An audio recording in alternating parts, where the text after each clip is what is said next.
Welcome everybody. It is Business Monday here at the Navigant Credit Union Broadcast Center. I want to thank our friends at Deepwater Wind. We are here with the Cha-Ching Money Man, Gary Sass, but a little bit of a challenge coming on. Your seat could be filled by someone else because Gina Raimondo, big news today, announced her first quarter fundraising, $1.3 million. I've been around for a little while. I've not seen a $1.3 million quarter by anybody running for a state office. I think it's a record. Ed DePreet, back in the DePreet-Taft days, were capable of putting on some pretty good, big numbers, but I don't know about this. 1.3 and a quarter. What's it say to you? Well, it says good economy in Rhode Island. Yeah, we have a one-woman economic development program. It says a couple of things to me. It says, first, she's more popular out of state than she's in state. The majority of the money, as you know, was raised out of state. Second thing it says to me, you need money these days during a campaign to get your message out. But there's a point where there's diminishing return on the money. And if you look at the numbers on right direction, wrong direction approval, after 3 years and spending a lot more than $1.3 million, those numbers have not moved very much. That needle's not moving. So I think it's important. I don't downplay it at all. If I was an opponent of hers, it would certainly be something I would take serious. But I think it also could be overrated too. But I think the story is, why is she raising so much money from out of state? And she's raising a lot in state, but why so much is coming from out of state? What do the people outside of Rhode Island, in San Francisco and Los Angeles and Wall Street, New York City, know about Gina Raimondo that the people in Rhode Island don't get yet? The amazing number is, in totality, since she ran for general treasurer eight years ago, she has raised, I think, in excess of $13 million. That's correct. That is a juggernaut of fundraising around this neck of the woods. And it's not just the fundraising. I know when she was treasurer and doing well, raising money, she had some of the former executives at Enron in, promoting pension reform. Some of the trips, the Arnold couple out of Texas. Right. And so you have to begin to sit back and answer the question, why can't the people of Rhode Island figure out that all these good things are going to be done for us, because the people outside think they are by this level of contribution. Well, listen, if you're running for office, you'd rather have the $4.4 million on hand than not have $4.4 million on hand. Absolutely. Money's and it makes up for mistakes during a campaign. And money's the mother milk. Clearly, she's going to need those resources to get her message out. And so, well, give her credit. She's done well raising money, but I do think there's a point of diminishing returns. I think the most important thing she can prove about supporting Rhode Islanders is with local media companies, not be spending it with those big out-of-state Nexstars and Sinclairs. That's the only way she can prove to Rhode Islanders. I don't know how much she's going to be spending with Sinclair anyhow. But the interesting thing in the Obama-Trump election, Trump proved that there were things more important than money. Clinton Trump. Clinton. Yeah. Oh yeah, absolutely. She outraised him by about 30%. Let's jump over the big news. I think over the past 10 days, we've certainly seen a lot of reaction to it, and we had sort of dueling opinions on it. Will Morgan, our architectural writer, who used to be at the Boston Globe for years, very preeminent national writer. And then we had an editorial dueling on the other side. On this Fain Tower, Jason Fain's a New York developer, does a lot of work in the city, does a lot of work in Toronto, has proposed a 600-foot, 46-story tower on the 195 land. It is a $250 to $300 million proposal.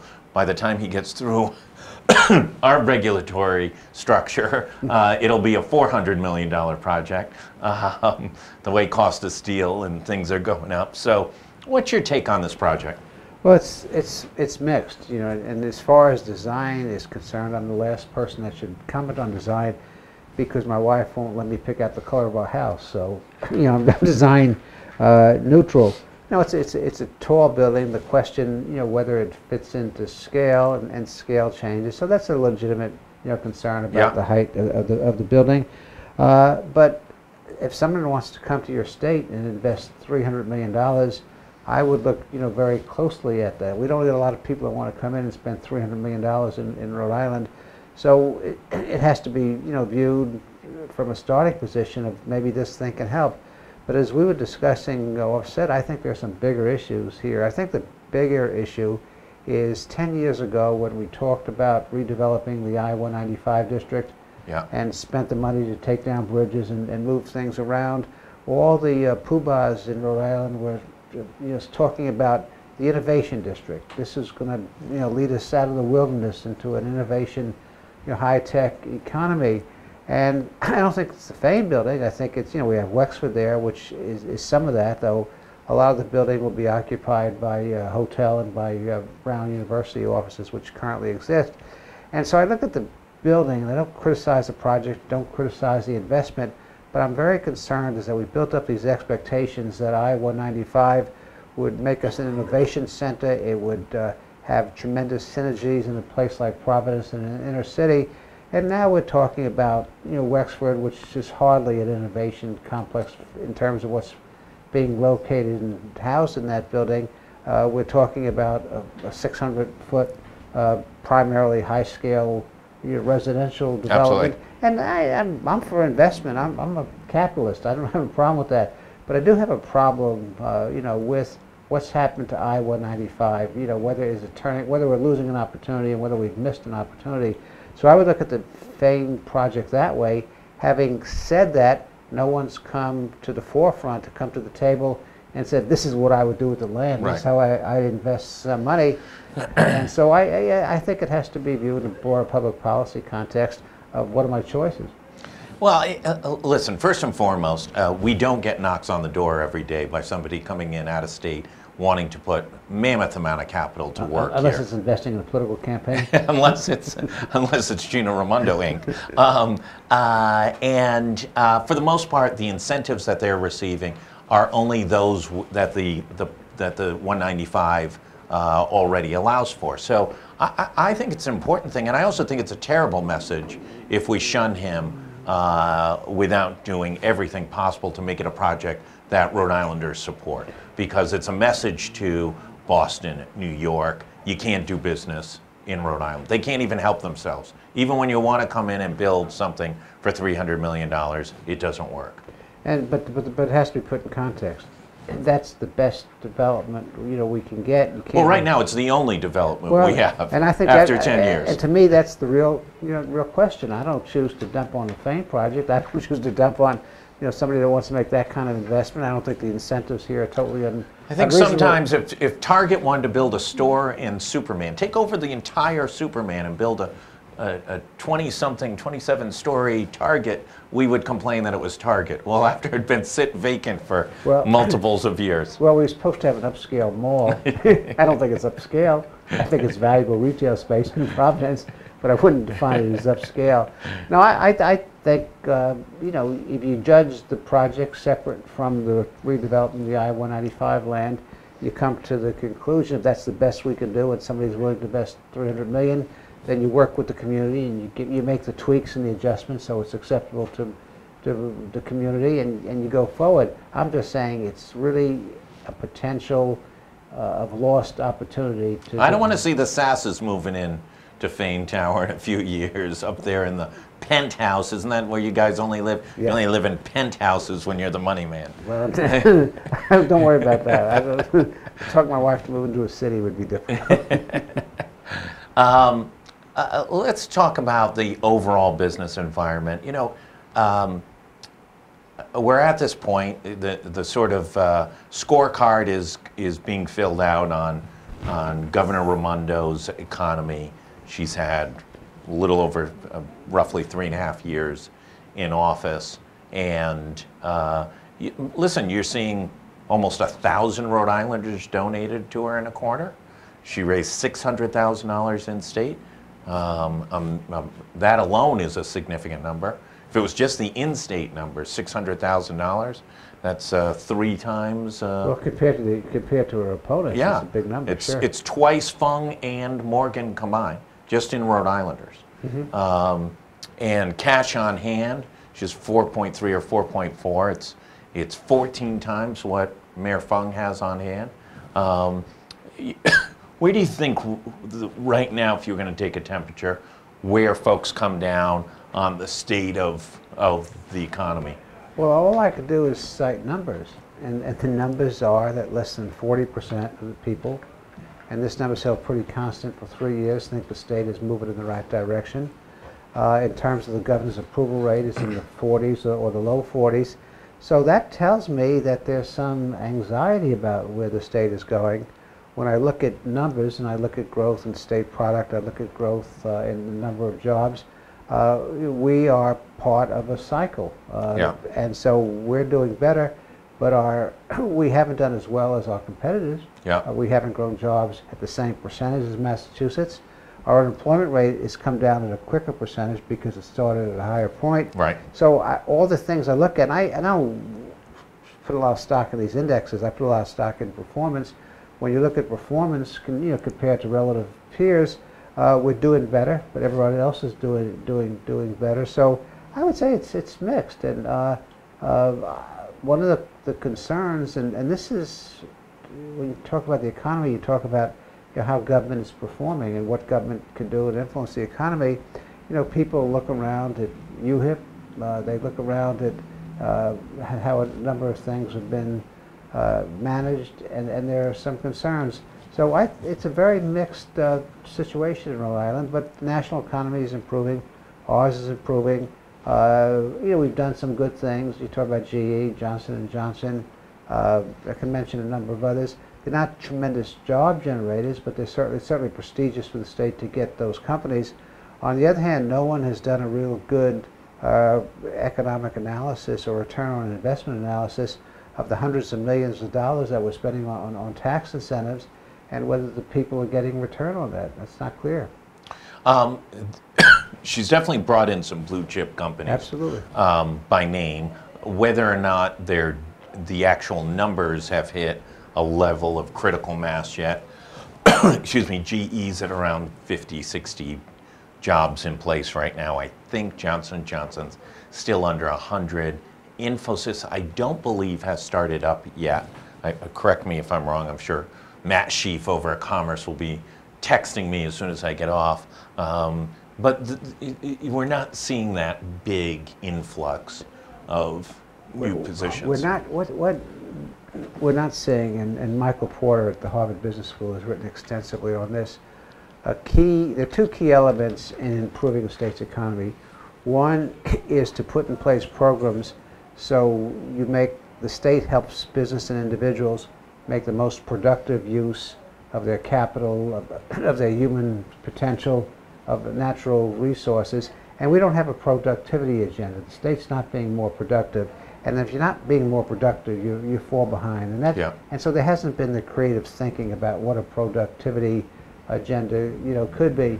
And things change, but Lincoln had a famous quote. During the war between the states, he basically said the dogmas of the past are inadequate for the needs of the future.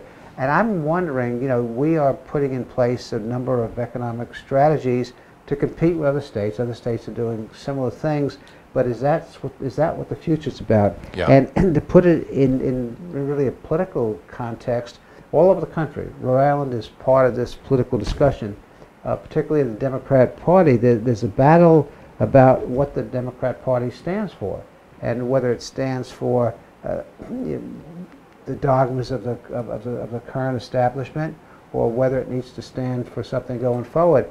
And you're seeing progressives having some energy in the party. You're seeing this in Ohio. You're seeing it in Michigan. Well, you just saw former Governor Senator Chafee announce that he was going to run to the left of Sheldon Whitehouse in the Democratic Party. Then he praised Putin. Then he praised Putin. Yeah, Maybe he went so far around that he came up on the other side. Matt Brown is running against Gina Raimondo in the Democratic primary. She's going to run to the left of him. You've got Aaron Ruggenberg, a very financially viable candidate, running to the left of a sitting lieutenant governor in Dan McKee. So you've got,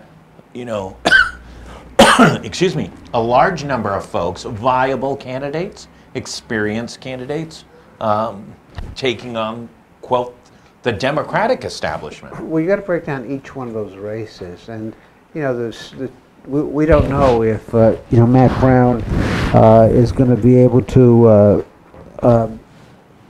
put out a message of change and more dynamic solutions than we're currently faced. Yeah. We do know that Matt Brown is going to help the governor sharpen the message. Yeah. And it's like spring. It could be like spring training.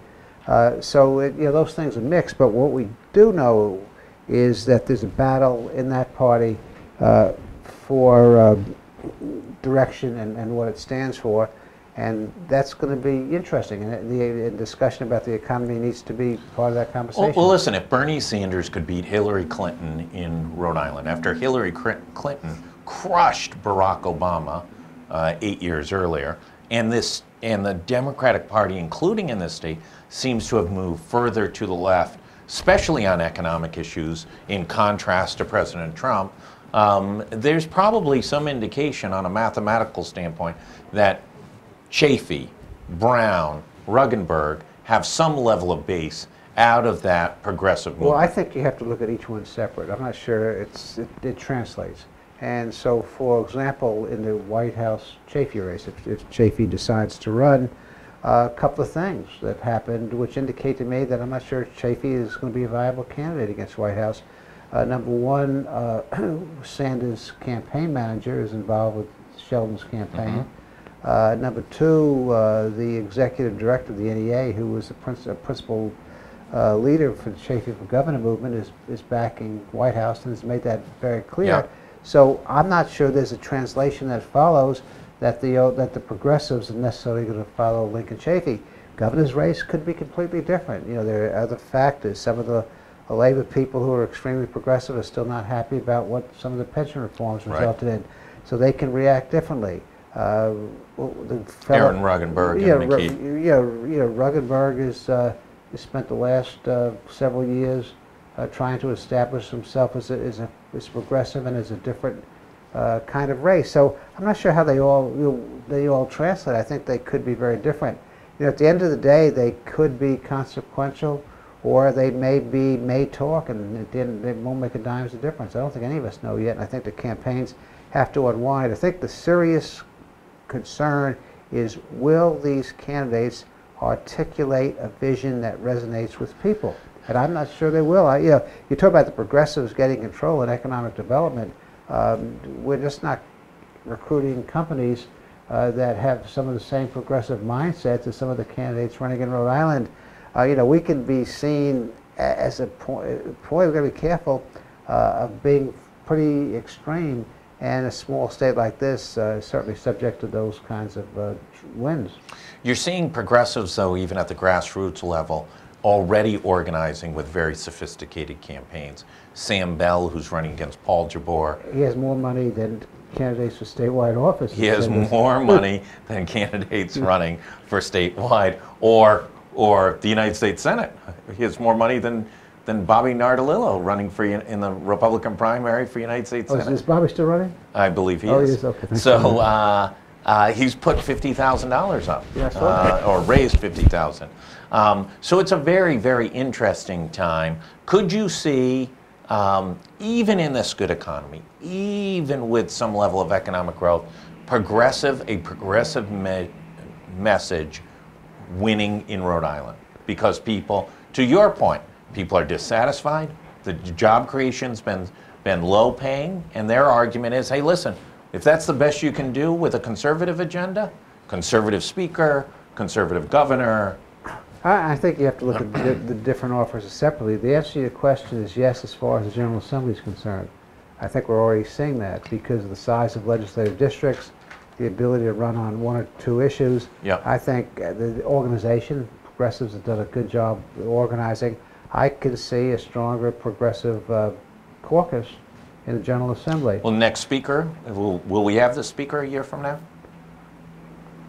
I assume he'll run, and if he runs, I assume he'll continue to be the speaker. Now, whether he'll have to compromise on issues to stay a speaker is a different question.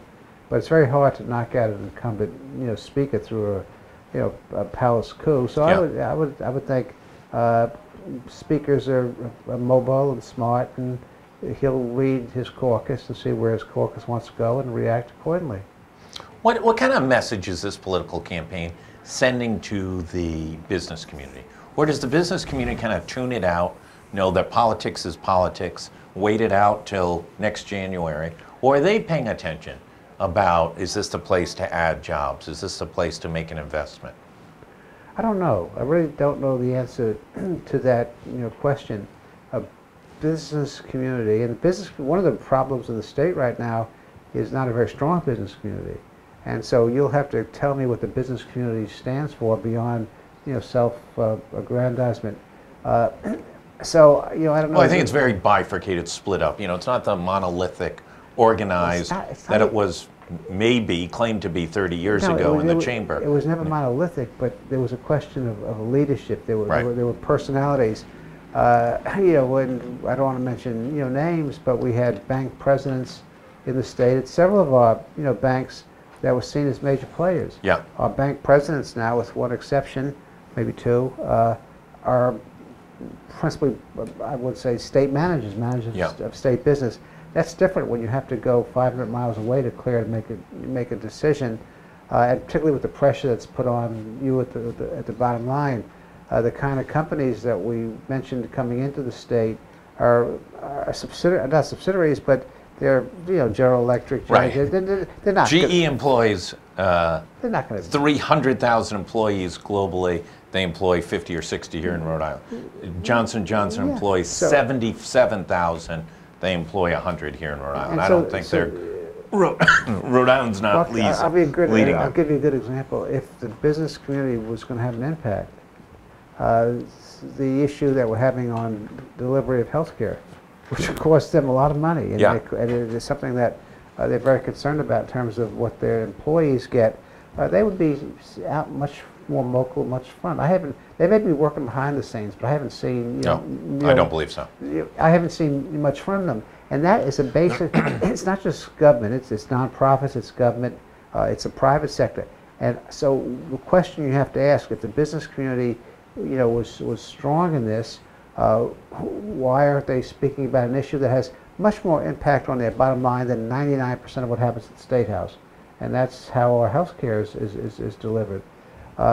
Principal issue. So I don't know what the business community is thinking, but I think the business community, at the end of the day, wants access. Business community is about getting access, and they will roll with the punches.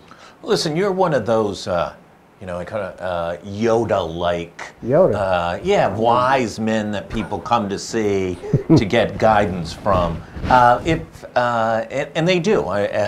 Pat Morgan, Alan Fung come to see you on. What's the economic development issue that gubernatorial candidates, regardless of party, regardless of ideology, should be pressing forward for in order to create better jobs and a better economy in Rhode Island? Well, it's pretty simple.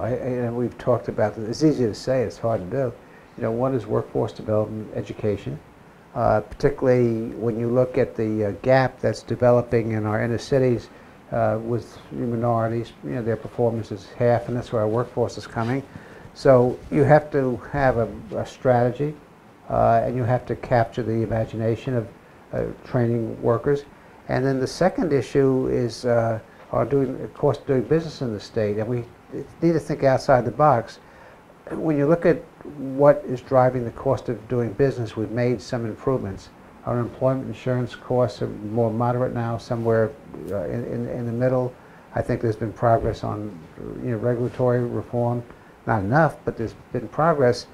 The one area which holds back development in terms of a cost of doing business are property taxes. Yeah. And if you say you want to be a beacon for small business, then I would start looking at ways of getting rid of the tangible tax on personal property, phasing it out like we do with the inventory. Did you hear that, candidates? Tangible tax on inventory. It's about 180 million. It'll cost about 20 million a year for the next 10 years to phase it out. That would be a good investment. I would look at some of the things that we subject to sales tax to, not the general rate, but why don't we tax automobiles at 5%, and encourage that kind of business. So you reduce the cost of business, but do it in an intelligent way where you're using a scalpel and not a meat axe. One of the reasons, I hate to say this, that we've gotten the fiscal situation we're in, is we've cut a lot of taxes the last 5 years, which and revenues now are not available to use in schools and are used for some other things. So I think that balance is important. But the key thing that candidates have to get out is they have to get a message out that people will believe will make things better for them. Well, listen, Gary, as always, thank you for coming in. The Money Man. Challenge now, clear assault by Gina Raimondo to take on the moniker of the money woman. She can have it. She can have She can have it. She just can't have any of the assets. Gary, as always, thanks so much. We're going to be right back in 1 second with Saul Kaplan from Business Innovation Factory. We're going to be talking, at least in part, about the battle at the airport between one innovator, Uber, and Rhode Island Airport Corporation, a innovator in itself and a fast-growing airport. We'll be right back.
Welcome back, everybody, to the Navigant Credit Union Broadcast Center. I'm Josh Fenton. It is Business Monday. Next to me, Mr. Innovation, Saul Kaplan from the Business Innovation Factory. And we want to thank our friends at Deepwater Wind for all their support in making this a reality. Saul Kaplan, I don't know if you saw the numbers. Gina Raimondo, this is omnipresent today, raised $1.3 million for the first quarter of 2018. Pretty good take. She's proven that she can raise the money, that's for sure. Pretty broad base of supporters, and she's going to need the resource now. It looks like there's a primary that she's going to have to compete, but it looks like she's got the resources to do that, and she'll be there for the general. So yeah, she raised a lot of money. Gary said, hey, listen, she's still got a problem at the end of the day, whichever poll you want to look at. She still have 40% approval rating. She's obviously got to turn that around and translate that energy about fundraising into a message about improving the state's economy. Yeah, no, absolutely. But there's a lot of elements to that story, a lot of good news, and a pretty solid direction. I mean, the macro economy, is in her favor. Right. Right. So that should help her. The unemployment rate is low, and we'll see. Let's first talk about what's going on at the airport. I think it kind of caught everybody a little bit. You've got two innovators, Uber, the rideshare megalopagus, who's run into a lot of fist fights. Probably nobody's had more fights, no company, in the last 2 years than that company. And then Rhode Island Airport Corporation, on the upswing, fast growing, adding flights, adding new airlines, adding international, and these two are throwing down over $6. Yeah, well, I mean, it's more than that for the airport. I mean, I mean, this is dueling business models. Yeah, right. It is really what you've got here. And the airport, that's using a lot of its resource to create discounts to bring these airlines in. Absolutely. Right. The only other way they have to make up those dollars is around the ancillary services, and parking and transportation in and out of the airport are. You cannot tax Starbucks enough. It's a big moneymaker Right. for the airport. So you can't blame the airport for trying to, Yep. to put a tax, if you will, Yep. on whatever the service is coming in. It does look a little strange to me, that they're talking about $6 fees, although I understand that they offered Lyft $5. Yep. And they say they've offered that to Uber too. Yep. But $5 versus what does it cost a taxi cab? To come into the airport, $1.50? Yeah, something like that. Yeah, I mean, $1 what's to $2. What's the difference between those two things, other than they need the money, the market's there, and they think they can get it? But Uber is, they don't need the business. The people that get ticked off by this are folks like me who use Uber. Right. I show up at the airport and I want to call an Uber, and the message comes up, you can't access it here. Right. You got to walk across the street to what's the hotel, Right. sitting there, and we'll pick you up there or something. Right. I mean, I don't know what they're going to do. It's a food fight, and you remember the wars around the parking garages. Oh yeah, Right? absolutely. They don't take it lightly. No. It's really important to to their business model, and so we'll see where it shakes out in the end. In the end, it really comes down to the citizens and the customers, and how big a stink they make about the fact that they can't get it. Or do they just download a Lyft Maybe. App and Yeah. say, forget? Well, how is it that Uber seems to be, everything from firing almost its entire management team 2 times over in the last 24 months? Business Insider has a slideshow, I think it is, of all the management that has been gone in the last 24, 30 months. And it's pretty much every position 2 or 3 times. Yep. Fights in almost every municipality in the United States and across the globe. Deviant behaviors, sexual assaults, et cetera, et cetera. And Lyft just seems to sit there quietly in second position, picking up market share and never saying a word to anybody. How could those 2 cultures be so closely, from a business standpoint, identical, but so different from a execution standpoint? Well, there are some parts of their practices, that got them in trouble, and Uber's big unforced errors on Uber's case. So I'm the last one to try to rationalize those kinds of behaviors from the leadership. I'm glad they got rid of the CEO and brought in another guy. But some of this is just business practice, and they've got the brass knuckles on. I mean, they play hardball, but they're the disruptor. Right, so the incumbents are always going to resist the disruptor, coming in, and this is a good example of that. Uber's going to say, look, we'll negotiate a reasonable price, but we're not paying you $6. Right. And so they walk away from it, and again, it's the consumer in the end. Right. And the airport will point at Uber and say, blame Uber. Yep. Right. And Uber will say, it's not our fault. We would have paid a fair price. For that. They don't have to pay a fee to stop out in front of your office, to pick me up, to get home. Could be a new revenue stream, right? There you go. Yeah, that's right. Diversify. Yeah, there you go. But this is really about dueling business models and trying to protect revenue streams. Yeah. Right. And it's kind of like a tax. It's no different than the Amazon discussion about sales tax and local retailers saying it's not fair. Yeah. We have to pay sales tax because we're a resident here, and the online retailers don't. It's similar to that when the airport tries to charge one class of transportation one fee, right. And another class a different fee. And we just sit here and we scratch our heads in the end, and say, how about you do what's right for the actual consumer. How's this going to shake out? Right? In the end, I think $4 fee. I think Uber's got more staying power. I think more leaving in power. In the end, I think it's the question of how noisy consumers are. Yeah. I know there's some airports I go to where if I can't get Uber, it really bugs me. Yeah. Right, because I've become kind of used to being able to get Uber wherever and not having to pay extra fees. In order to get them. So we'll see. I don't know who's going to win out in the end. And maybe it just turns out that Uber, isn't going to be able to, come pick me up at the airport. And I'll I can find say in another Portland, way. Oregon, Yeah. that taxis is a better option than Uber. There's a heavy fee on Uber, and the availability and where it is makes taxis a much better option just at the airport. Well, I'd love to see the numbers, right, to see whether more people are actually taking the taxi. Yeah. I'd be surprised if there was a huge uplift. I think people find another way unless you could improve the taxi You're a New service, York right? guy. Yeah. You go to Yep. New York. Yep. Which is a better transportation mode, taxis or Uber? I'm a taxi guy in New York. I use both. New York, you can. There's always taxis there. But there are times where I like the convenience of Uber. I like the fact And that you like the Uber Black. You want a big Cadillac. No. SUV. Never. Always, just the Uber X. But I like the convenience. I like the fact that I get out of the car. I don't have to take out my charge card and all this stuff. Right. I really think it's convenient, and I like being able to see how far out the Uber is, from where I am. They've done a really good job with that. We'll see how Lyft. You're right. Lyft is taking share away on the bottom, but Uber's still the gorilla in this space.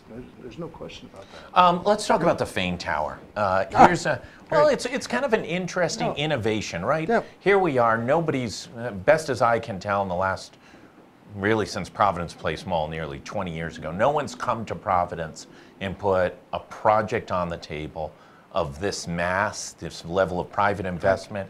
Yes, they're getting some subsidies, but it's the subsidies for the 195 land that goes along with if you built a hot dog stand.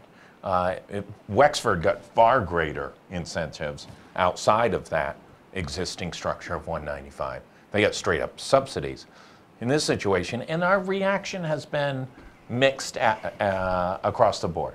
Well, I think you have to tease apart the reaction. Sure. There is the standard, like we don't want anything there. We want only pedestrian traffic, and nothing that blocks any views. Right. And we've been arguing, and a lot of folks in Rhode Island, not just here, but certainly here, have been arguing for smart growth, right? Which means urban density. Right. And so for years and years and years, they said we need more urban density, and the only way to get urban density is height. Yep. How else are you Absolutely. going to get it? But then here comes an outside investor with capital, that wants to put a significant amount of dollars here into the state. And what do? A big chunk of the population resisted. It wouldn't matter whether it was a hot dog stand, or a big tower. They're just against it, right? And so no matter what they do. Now there are also some people who say, let's actually think about the design, and let's make sure, that we've got the opportunity to influence the design, so that we're all proud, of this investment. But the truth is, anytime what I call outside capital comes in here and starts to try to play in the local environment. We've seen this over and over and over again. It is really hard for someone from the outside to come in here, even if they have a big checkbook, right, to go build something like this, right? Somebody's got to be first, right? If the question really is, can we imagine a lot more towers like it in Providence, where it looks like a lot of other cities, right, that are growing, and new towers and mixed use and all the stuff is happening? Or do you fear that this is a one and done? We're going to get one tower, and that's going to be the only tower of its height, in the Providence skyline forever. Well, I can guarantee if you torture him long enough, it will be the only tower if he gets it done, because anybody else thinking about doing it will say, why would I ever want to go to Providence? It took him an extra 3 years. The price went up by 45%. He says, listen, if you're building right now, on the average, on a one-year basis, it's about a 15% increase in a good economy in your construction costs due to increased cost of labor and steel and all that sort of stuff. Right. So, if we torture them long enough, we can either put them out of business or we'll get a reputation as just being the most difficult place that's to. the crowd that really doesn't want anything there. So they'll complain about this big tower, and they don't like the design. But if you really push and say, what would you build there? Right. You know, if it's not 34 stories, what if it was 28? Would that, Right. and you know what happens? Like, if the truth is, a lot of people just don't want anything. Right. Right. Or they'll say, we like it, but we don't want it on that lot. Right. You know, we want it on some other lot. Okay, which lot? Would you allow that tower, you know, right? You know, How about to, right to here? come We'll up, right. take these two parking lots, we'll knock over that. Now, I'm not saying the design doesn't still need work. I don't think they're saying that the design doesn't still need work. And I thought the second, listen, I thought the first design, what do I know, looked like Dubai. I thought that was a fair critique. I thought the second design was interesting. I would see that in an interesting city, that it was creative, that it sparks a discussion about things. Also, I think time is very different to new buildings and new designs, and buildings that we used to criticize immensely, like what was the old stone building, now where Hemingway's is now forgiven much more, and it fits in more. Citizens Building over there was widely criticized. Whenever you're first, if you're going to do anything that's kind of remarkable, people are going to be against it. And you hear people say, we need something that's more in keeping with New England. What does that mean? Like nothing? A Center Hall Colonial? Like, what are we talking about? Like, show me what you would accept there, right? Rather than just taking down everything. All wood. Right. Up 30, 40 stories. Right.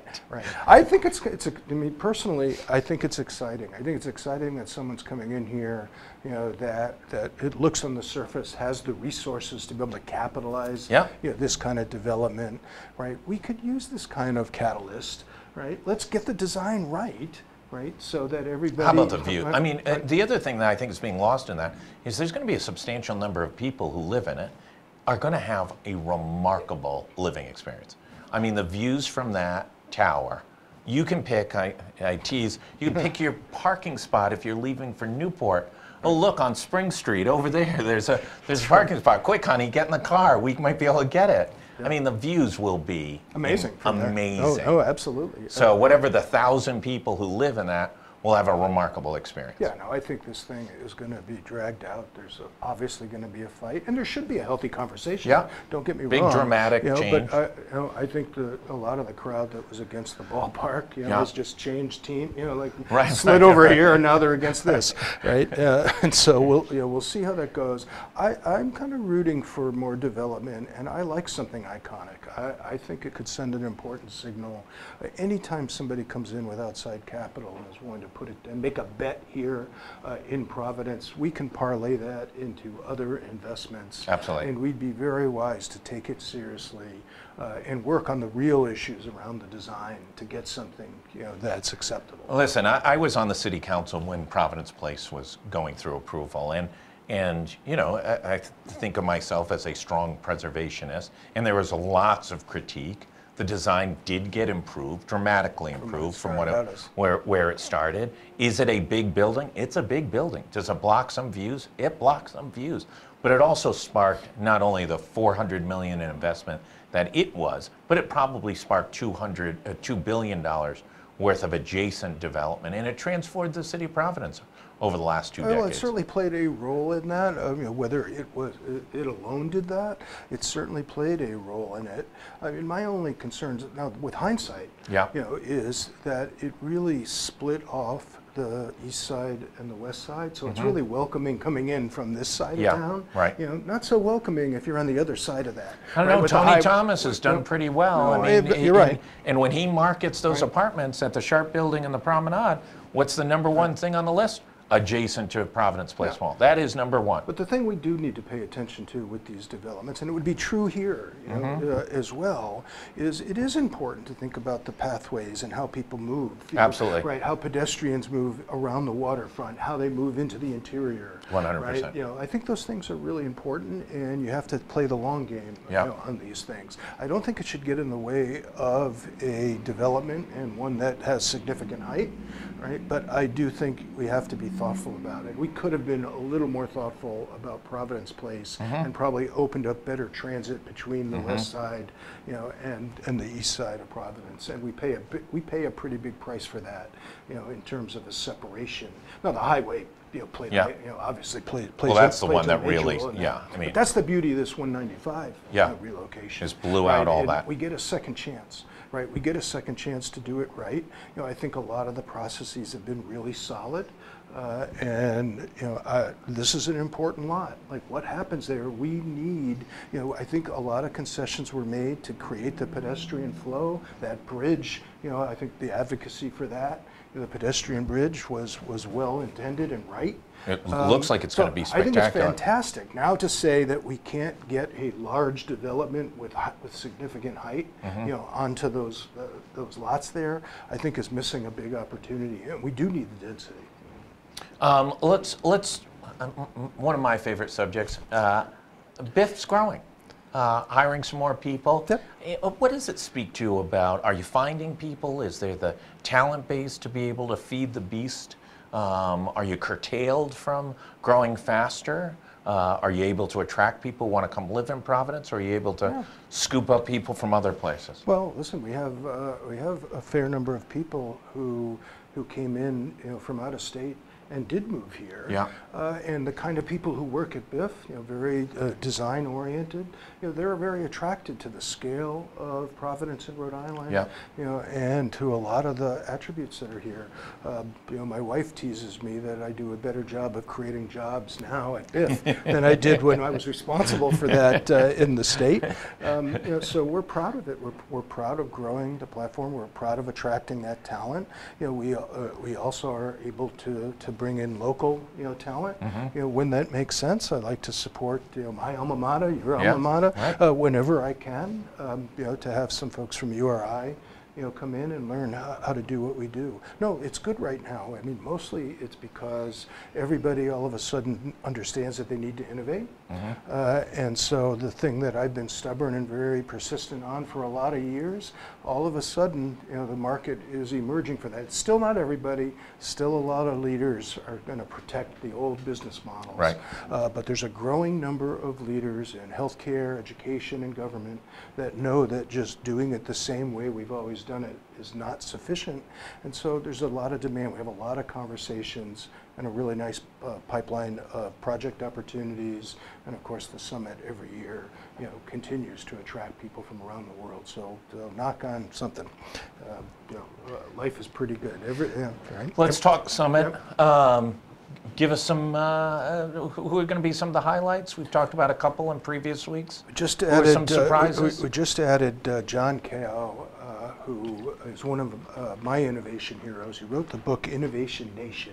And right when I got into economic development here in Rhode Island and started to play in the innovation space, John was, at the time, he was up in Boston, he was up in Boston at Harvard, and he'd written this book, and he was really thinking about innovation as an economic development strategy. How do we build a culture and communities where innovation is at their core? So I've known him a long time. He's now out on the West Coast. He's really incredibly cool. He's a musician, traveled with Frank Zappa for a number of years. And he still has the brain manner to be able to function in giving a public speech? And he's a guru on innovation. He thinks a lot about innovation and education the same way we do at Biff. He's going to come back east in September, and on the 13th and 14th, he's going to share a story of what he's been up to. Who knows, we might even get him to play some music. Excellent, excellent. Well, he's on the stage, we'll see. Good. And sellout again, it's always a sellout. Is there any thought about doing it in a bigger venue, in a bigger environment, in a, global stage of some kind? Yeah, people ask me all the time, because we fill up Trinity Rep. There's not an empty seat. Right. In the big theater. We fill up, we're in the big theater, and Kurt and the team there at Trinity have been so great. I'm so grateful, for partnering with them every year. It's a beautiful venue. People every year say, are you ready to go bigger? Yeah. And the answer is no. I don't want to go bigger. For me, I'd rather have the right people in the room, and because we're all about engagement of the 500 plus people that are in the room. right? I don't want to be TED. I don't want to have 2,000 people and people see it, in the ante room, looking at a television screen. I want the engagement, and the real magic of our BIF summits is not just what happens on the stage, the storytellers. It's what we call the random collisions of unusual suspects, or making a ruckus of the 500 plus people, that come from all over the world here to Rhode Island, where they see Rhode Island as this incredible center of innovation, right? Because of all the people that we've attracted and that are having this conversation. And it's just a beautiful thing. And over the 2 days of the summit, you can see the energy level, rise. It's probably the best reception. The reception in between the 2 days is one of the best receptions of the year anywhere. Yeah. I'd stack it up with, because everyone is just so emotional and ready to change the world, and they really want to collaborate in new and different ways. So very exciting for us. Last thing before you jump off, big telco announcement of a merger, $26 billion deal. Between Sprint and T-Mobile, which I think has been announced 11 times in the past. Yeah, they keep trying. Is that good for innovation? We're in a little merger and acquisition period right now. The market's doing well. Yep. These companies are full of cash. Are we going to see more mergers in these key areas of innovation, and will innovation be curtailed because of that lack of competitiveness? Yeah, in this particular case, interesting, and you're right, they've tried to do this now half a dozen times that I can recall. I think what's actually different right now is the CEO of SoftBank, the Japanese company, right? That's got a controlling interest of Sprint, had demanded that he was going to be the CEO of the combined, and he finally backed off of that. Right, so he's now agreed, imagine that, to not be the controlling leader of that combined organization. So that's what, at least in figurehead. That's what brought us this. Now, to your point about antitrust and competitiveness, I think the whole play here, at least the way they're positioning it, is around the next generation, 5G. Right. And so they're making the pitch that if we can combine our resources, we can be the innovator to put a 5G network at scale. First to market, right? Is their claim? Across the country. And they're claiming that the real competition isn't between just the wireless providers, that you have to add the broadband and cable providers to that, and you have to add the media players to that, and that's the real competition. We'll see whether the federal government, we'll see what the Trump administration is going to do there.